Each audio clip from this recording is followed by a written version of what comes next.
وَظَنُّونِ ذَهَبَ مُغَاضِبًا، دلیل نقلی تفصیلی 8ویں دلیل آ گئی. اور مچھلی والے پیغمبر ذَهَبَ مُغَاضِبًا، جب چلے گئے ناراض ہو کر. مغاضباً کے نیچے لکھا ہے عَلَىٰ قَوْمِهِ، روح المانی اپنی قوم پر، اللہ پر ناراض نہ، قوم پر ناراض ہو کر چلے گئے. لکھے قوم کے ایمان نہ لانے کے وقت فَظَنَّ أَن لَّن نَّقْدِرَ عَلَيْهِ، پس خیال کیا حضرت یونس علیہ السلام نے، اللہ سے اجازت نہیں لی، چلے گئے. میری طرف دیکھیں نا، مہربانی کریں میں خلاصہ عرض کر دوں. حضرت یونس علیہ السلام نے تبلیغ کی مسئلہ سمجھایا، قوم نے نہیں مانا. اللہ قوم تو نہیں مانتی، اب ان کو تباہ و برباد کر. اللہ نے فرمایا 3 دن کے بعد عذاب آ جائے گا. میرے جملے غور سے سنے ساتھی، 3 دن کے بعد عذاب آ جائے گا. یہ نہیں فرمایا تھا عذاب آ کر ان پر گر پڑے گا. اب یہ بات تو ہے سورت یونس کی، یاد رکھنا، جب عذاب آ کر ٹچ ہو جائے، مل جائے، مباشر ہو جائے، مل گیا، اس وقت نہیں ٹلا کرتا. اور جب عذاب آ رہا ہو، ابھی تک ان پر آ کر پڑا نہیں، مباشر نہیں ہوا، ان کو ملا نہیں، وہ معافی مانگ رہے تو اللہ ٹال دیا کرتا ہے. حضرت 3 دن کے بعد عذاب آ جائے گا. تیسرا دن ہوا، حضرت یونس علیہ السلام نے وہاں سے ہجرت کر لی. کیوں؟ اللہ کا پیغمبر جہاں موجود ہو وہاں اللہ کا عذاب نہیں آیا کرتا. میں یہاں سے چلا جاؤں، قوم پر عذاب آنے والا ہے. اللہ سے اجازت نہیں لی کہ میں چلا جاؤں یا نہیں، باہر چلے گئے. اللہ کی شان جب عذاب نمودار ہوا تو ساری قوم والے پریشان ہو گئے. حضرت کو ڈھونڈو، یونس علیہ السلام نہیں ہیں. تو اب سارے چھوٹے بڑے جوان بوڑھے عورتیں میدان میں نکل آئے، اللہ کے سامنے گڑ گڑانا اور عاجزی کرنی شروع کر دی. چونکہ عذاب ابھی آ کر مباشر اور ٹچ نہیں ہوا تھا، ظاہر ہوا تھا، آیا تھا، انہوں نے سچے دل سے معافی مانگی. اللہ نے آنے والے عذاب کو پیچھے دھکا دے دیا، عذاب ٹل گیا. اب خیال کرنا، 2 باتیں عرض کرتا ہوں، غور سے دیکھنا، میری طرف مہربانی کرنا. ایک بات تو یہ علماء کرام نے لکھی ہے کہ حضرت یونس علیہ السلام ان کو بتا کر چلے گئے بھائی آپ پر عذاب آئے گا. دریا کے کنارے پہنچے، بحیرہ روم تھا، کشتی جا رہی تھی، میں تو یہاں سے چلا جاؤں، ان پر عذاب آئے گا. پیغمبر موجود ہو تو اللہ کا عذاب نہیں آیا کرتا. میری بات غور سے سننا. دوسرا قول بالکل الگ عرض کروں گا. کشتی جا رہی تھی، سوار ہوئے، کشتی آگے پھنس گئی وغیرہ، ایک بات. دوسری مولانا سننا، حضرت یونس علیہ السلام اللہ کی اجازت یہ بغیر بستی سے باہر چلے گئے، ان پر عذاب آنے والا ہے. عذاب آیا، قوم نے معافی مانگی، اللہ نے عذاب کو ٹال دیا. یونس علیہ السلام بستی کے باہر دیکھ رہے تھے، نہیں ہو اے خدایا، حوصلہ تو کرو بیٹا. یونس علیہ السلام بستی کے باہر دیکھ رہے تھے کہ عذاب آ کر ٹل گیا ہے. یہ تو پتہ نہ تھا کہ قوم نے سچے دل سے معافی مانگ لی ہے. اب خیال، حضرت یونس علیہ السلام نے سمجھا عذاب آ کر واپس چلا گیا ہے، اب اگر میں بستی میں دوبارہ جاؤں نا تو لوگ مجھے جھوٹا سمجھیں گے. تو نے تو کہا تھا عذاب آئے گا، کدھر گیا عذاب؟ اور اس دور کا رواج تھا کہ جس کا جھوٹ ثابت ہو جاتا اس کو قتل کر دیا کرتے تھے. اگر میں بستی میں واپس جاتا ہوں تو میں تو قتل کر دیا جاؤں گا، میں تو جھوٹا ثابت ہو رہا ہوں کہ عذاب آیا اور واپس چلا گیا. تو حضرت بستی میں دوبارہ نہیں آئے، دریا کے کنارے چلے گئے، کشتی میں بیٹھ کر روانہ ہو گئے. 2 باتیں الگ الگ میں نے عرض کر دی ہیں. یہ بات بھی علماء نے لکھی ہے کہ میں جھوٹا سمجھا جاؤں گا، اندر نہیں گئے، چلے گئے وہاں سے. اور پہلی بات بھی قوم پر ناراض ہو کر چلے گئے، بھائی تم پر عذاب آئے گا، میں جا رہا ہوں. یہ اللہ سے پوچھا نہیں. وَظَنُّونِ ذَهَبَ مُغَاضِبًا، مچھلی والے پیغمبر جب چلے گئے اللہ کی اجازت کے بغیر، میں نے تبلیغ پوری کر دی ہے، اب چلا جاؤں مغاضباً، ناراض ہو کر اپنی قوم پر، قوم کے ایمان نہ لانے کے وقت. فَظَنَّا، پس خیال کیا، گمان کیا حضرت یونس علیہ السلام نے. نیچے لکھا اجتہاداً، سوچ کی، میں نے تبلیغ پوری کر دی، اب چلا جاؤں. اور خیال یہ تھا لن نقدر علیہ کہ ہرگز نہیں تنگی کریں گے ہم حضرت یونس علیہ السلام پر. لن نقدر کے نیچے لکھا ہے نزیک علیہ. تفسیر کبیر کا حوالہ امام رازی کا. تنگی نہیں کریں گے ہم حضرت پر. تبلیغ میں نے پوری کر دی, اللہ کچھ نہیں کہے گا, بس میں یہاں سے چلا جاؤں, ان پر عذاب آنے والا ہے. فنادا فی الظلمات, کشتی میں بیٹھے, کشتی روانہ ہو گئی. اب دو انداز ہے, میری طرف دیکھ لیں. کشتی بھنور میں پھنس گئی, ہچکولے کھانے لگ گئی, بے ڈوبتی ہے.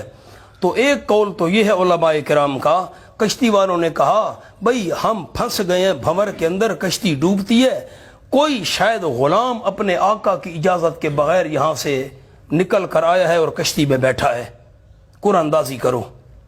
تو قرآن اندازی کی گئی, 3 بار نام حضرت یونس علیہ السلام کا نکلا.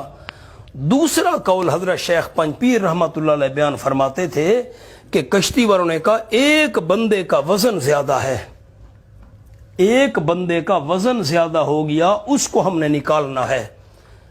اس کی مثال اونٹ بیٹھا تھا, اونٹ کے اوپر وزن رکھتے گئے, سامان رکھتے گئے. اب اونٹ مثلا برداشت کر سکتا تھا 10 من, میں مثال دے رہا ہوں, 10 من وزن برداشت کر سکتا تھا, 10 من اوپر آ گیا, اونٹ کو کچھ نہیں ہوا. مور کا پر اٹھا کر جب اونٹ پر رکھا نا تو اونٹ کی کمر کی ہڈی ٹوٹ گئی. اب مور کے پر کا کوئی وزن ہے؟ ہماری سریکی کا محاورہ ہے, مور دے پر نال اٹھ دی کنڈ ٹوٹ گئی ہے. یہ محاورہ ہے. مور کا پر رکھنے سے نہیں ٹوٹی تھی, اصل لمٹ پوری ہو چکی تھی, اب ایک پر کی بھی گنجائش نہیں تھی. پر رکھا مور کا, اس کی ہڈی ٹوٹ گئی ریڑھ والی اونٹ کی. تو اب مثال کے طور پر کشتی برداشت کرتی ہے 10 من, میں مثال دے رہا ہوں, 10 من وزن برداشت کرتی تھی, اب ایک آدمی کا وزن زیادہ ہو گیا, انہیں کہا ایک آدمی کا وزن ہم نے کم کرنا ہے, کس کو نکالیں؟ قرآن اندازی کرو. 2 قول سمجھ آ گئے. ایک قول کے کوئی غلام بھاگا ہوا ہے مالک سے بغیر اجازت کے, دوسرا وزن زیادہ ہو گیا. واللہ عالم, علماء کے اقوال ہیں, حقیقت حال اللہ بہتر جانتا ہے, اللہ نے تفصیل بیان نہیں فرمائی. فنادا حضرت بس بھائی 3 دفعہ میرا نام نکلا ہے, معلوم ہوتا ہے کہ اللہ کو میرا کشتی میں بیٹھنا منظور نہیں. عجیب بات تو یہ ہے, ہمارے دادا استاد حضرت شیخ القرآن مولانا غلام اللہ خان رحمۃ اللہ علیہ فرماتے تھے پیغمبر کشتی کے اندر ہے لیکن کشتی چلتی نہیں, پیغمبر کشتی کو چھوڑے تو کشتی چلتی ہے. تو معلوم ہوا کشتیاں چلانے والا اللہ ہے نا. آج تو کہا جا رہا ہے نا, اے مولا علی شیر خدا میری کشتی پار لگا دینا, بہاول حق تے بیڑا دھک, بگردہ بے بلا افتاد کشتی, مدد کن یا معین الدین چشتی. آ جاؤ مولانا, سبحان. بزرگ کی شکل بنا دی, فوٹو بنا دی, داڑھی اس کی چھوٹی ہے, وہ چاپمی داڑھی ہے نکی جڑی, وہ بوڑھی کھڑی ہاتھ جوڑ کر, نیچے اس نے کشتی کے ہاتھ دیا ہوا ہے. یہ کون؟ یہ حضرت شیخ جیلانی صاحب رحمۃ اللہ علیہ. 11 سال بعد بوڑھی کی برات آ رہی تھی بیٹی کی, اور حضرت کو اس نے 1 پاؤ دودھ نہیں دیا تھا. حضرت کو جو غصہ آیا, اس کی برات ساری کو ڈبو, برات دا کہہ رہا قصور رہی, دولہے دا کہہ رہا قصور رہی, دودھ بوڑھی نے نہیں دیا. 11 سال بعد بوڑھی کو عقل آئی, او ہو حضرت کا پاؤ دودھ نہیں دیا تھا, تو دودھ اس نے کر دیا. حضرت نے 11 سال بعد ساری برات کو زندہ نکال لیا. لوگوں نے کہا واہ جی واہ. ہمارے جی بڈھی آپ جانج نہیں چڑھی, پتہ نہیں بوڑھی ساری برات ڈوب گئی, بوڑھی کدھر گئی تھی؟ بڈھی جنج کون نہیں آتا, پوتر دی جنج ہوئے دے ماں نال نہ ہوئے, تو مذاق بنا دیا. اچھا تو پاؤ دودھ نہیں دیا, تو ماں صلی اللہ کے ولی ظالم ہوتے ہیں, پاؤ دودھ کی خاطر 11 سال تک ڈبوئے رکھا. تو یہ حضرت جو ہے نا کشتیاں پار لگاتا ہے, اور پیغمبر کشتی کے اندر ہے, کشتی نہیں چلتی. فرمایا چھلانگ جب لگائی نا, اللہ کو منظور نہیں ہے میرا کشتی میں بیٹھنا, تو آگے اللہ کے حکم سے مچھلی نگل لیا. فنادا فی الظلمات, ورنہ نہر ہمارے قریب ہے, یہ سامنے بہ رہی ہے, 2-4 منٹ سے زیادہ بندہ پانی میں زندہ نہیں رہ سکتا. غوطہ لگائے نا پھر بہرانا پڑتا ہے, سانس لینی پڑتی ہے. پانی میں تو کوئی زندہ نہیں رہ سکتا انسان. اللہ تیری قدرت پر قربان جاؤں, یونس علیہ السلام کو زندہ رکھا مچھلی کے پیٹ کے اندر, پانی کی تہ کے اندر. اللہ تیری قدرت پر قربان جاؤں. فنادا, پتہ نہیں کتنی مدت مچھلی کے پیٹ میں رہے اللہ بہتر جانتا ہے، بس اس کے وقت کا بھی کوئی پتہ نہیں، اور چند منٹ بھی رہنا پانی میں مشکل ہے، پتہ نہیں، اللہ بہتر جانتا ہے۔ فنادا فی الظلمات، پس پکارا حضرت یونس علیہ السلام نے اندھیروں میں۔ نیچے لکھا ہے نمبر 1 رات کا اندھیرا، نمبر 2 دریا کا اندھیرا، اوپر نمبر 3 شکم ماہی مچھلی کے پیٹ کا اندھیرا۔ اندھیروں میں پکارا فی الظلمات، اندھیروں میں اللہ الہ الا انت سبحانک، یہ ان تفسیریہ ہے، ندا کی وضاحت کرنے کے لیے آیا ہے۔ کیسے پکارا؟ لا الہ الا انت۔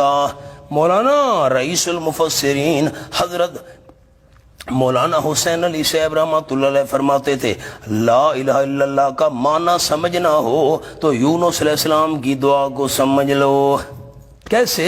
یہاں کیا معنی ہے؟ لا الہ الا انت، نہیں کوئی مشکل کو حل کرنے والا الا انت، مگر صرف تو ہے۔ الہ کا معنی یہاں مشکل کشا ہے، اللہ اس مشکل سے تو نکال سکتا ہے۔ نمبر 2 لا الہ الا انت، نہیں کوئی میری حاجت کو پورا کرنے والا سوائے تیرے، حاجت تو نے پوری کرنی ہے میرے اللہ۔ لا الہ الا انت، نہیں کوئی میری غیبانہ پکار سننے والا سوائے تیرے، الہ کا معنی غیبانہ پکار سننے والا۔ اور لا الہ الا انت، نہیں کوئی اس حالت میں میرے حال کو جاننے والا سوائے تیرے۔ الہ کا معنی مشکل کشا، حاجت روا، حالات جاننے والا، غیبانہ پکارے سننے والا، مشکل حل کرنے والا۔ سبحانک، تو پاک ہے، انی کنت من الظالمین۔ مولانا سبحانک کے 2 باتیں عرض کرتا ہوں، آیت کو دیکھیں۔ سبحانک، اللہ تو پاک ہے، خاص طور پر اس بات سے پاک ہے تیرا کوئی قصور نہیں اللہ، تو نے مجھے مچھلی کے پیٹ میں ڈالا ہے، تیرا کوئی قصور نہیں، تو پاک ہے، اصل میرا قصور ہے بغیر اجازت کے میں چلا آیا۔ جملہ لکھ لیں، جلدی کریں جلدی۔ سبحانک کا جملہ خاص طور پر اس بات سے پاک ہے کہ تیرا کوئی قصور نہیں کہ تو نے مجھے مچھلی کے پیڑ میں ڈالا، بلکہ میرا قصور ہے، انی کنت من الظالمین۔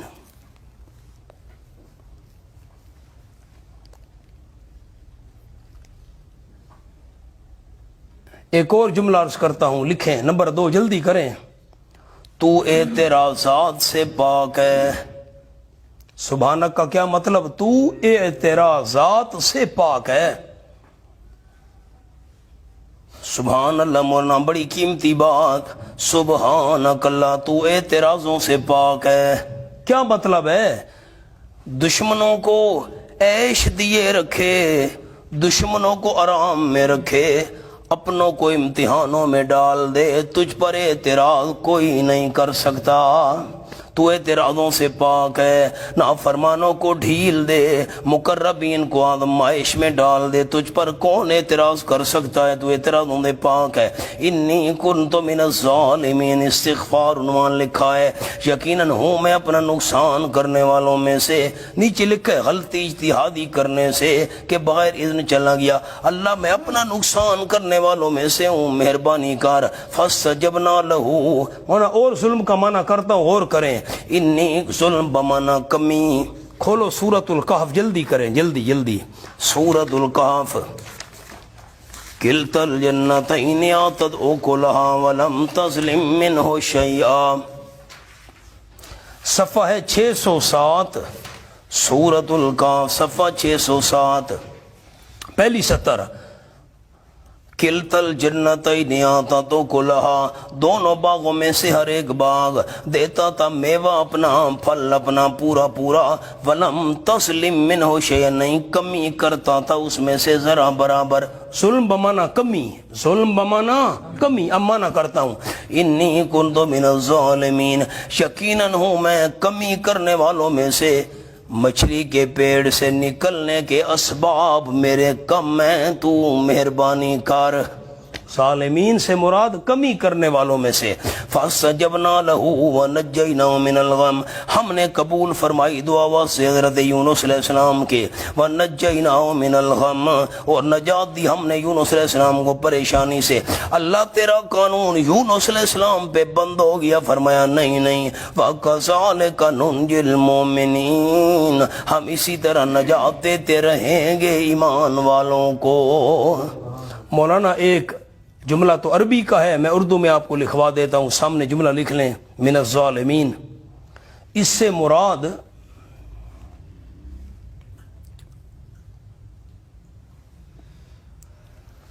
بغیر اللہ کی اجازت کے ہجرت کرنا ہے.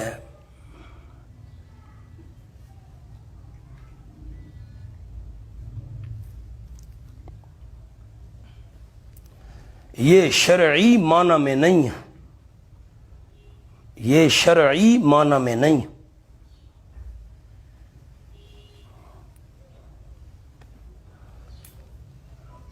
بس امام راضی کا یہ جملہ تھا، عربی میں تھا، میں نے اردو میں لکھوایا تاکہ طالبات اور مستورات کو بھی آسانی ہو. مہربانی کر کے 1 منٹ اوپر دیکھیں. میں نے آپ سے کوئی چیز چھین لی، میں نے کسی کو تھپڑ مار دیا، میں نے کسی کے مکان پر قبضہ کر لیا، میں نے کسی کو گالی دے دی، معاذ اللہ، یہ اللہ معاف کرے میں مثال دے رہا ہوں، یہ تو ہے ظلم. سارے کہیں گے مولوی صاحب نے ظلم کیا. اس سے مراد یہ نہیں کہ حضرت یونس علیہ السلام سے اس قسم کا کوئی کام ہو گیا تھا، اس قسم کا کوئی کام نہیں ہوا تھا.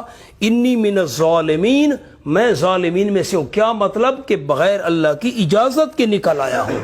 بغیر اللہ کی شرعی معنی میں ظلم نہیں ہے، بلکہ اس سے مراد ہے اللہ کی اجازت کے بغیر ہجرت کرنا، اللہ کی اجازت کے بغیر بستی سے نکل آنا. اب حضرت یونس علیہ السلام نے ان اندھیروں میں کس کو پکارا؟ قبول کرنے والے ہم تھے.